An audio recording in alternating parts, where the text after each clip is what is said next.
আল্লামা হুসামউদ্দিন চৌধুরী ফুলতলী সিলেট ৫ আসনের সাবেক এমপি, তার সিলেটের যে ভাড়া করা বাসা অফিস হিসাবে ব্যবহৃত হতো, সেই বাসায় অগ্নিসংযোগ করা হয়েছে, আগুন দেওয়া হয়েছে, লুটপাট করা হয়েছে, ভাঙচুর করা হয়েছে।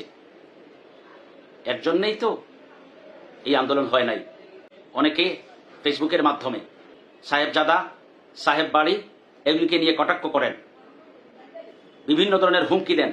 আপনারা অনেকে বলতে পারেন যে হুমকি দিচ্ছেন না, কোনোভাবে মেনে নেওয়া যায় না। আর আমি বলবো, যারা হুমকি দিচ্ছেন এটা এই সময়ের জন্য সমীচীন নয়, এবং এই হুমকিগুলির পরিণাম ভালো হবে না, এটা ভয়াবহ হবে। এই সিলেটের জমিনে আল্লামা ফুলতলী সাহেব কিবলা রহমতুল্লাহি আলাইহি এমন এক মহাপুরুষ, রাজপথের বীর সিপাহসালার, ইসলামী আন্দোলনের অগ্রসৈনিক ছিলেন, যার লক্ষ লক্ষ কর্মী, মুহিব্বিন, মুরিদিনরা এই সিলেটের জমিনে এখনো বেঁচে আছে। হ্যাঁ, আমরা ক্ষমা করে দিতে জানি, আমরা এরকম জ্বালাও পোড়াও করে প্রতিশোধ নিতে যাব না, নবজির শিক্ষা এটা নয়। কিন্তু যারা হুমকি দিচ্ছেন তাদেরকে বলে দিচ্ছি, এখনো আমরা বেঁচে আছি। আপনারা যতটুকু করেছেন করছেন, এখনই আপনারা ক্ষান্ত হয়ে যান, থেমে যান। কেননা আল্লামা সাহেব কিবলা ফুলতলী রহমতুল্লাহি আলাইহি ইসলামী আন্দোলনের অগ্রসৈনিক ছিলেন।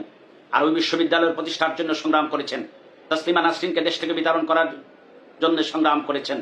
আল্লামা হুসামউদ্দিন চৌধুরী ফুলতলী স্বতন্ত্র ইবতেদায়ী মাদ্রাসার শিক্ষকদের বেতনের জন্য সংগ্রাম করেছেন।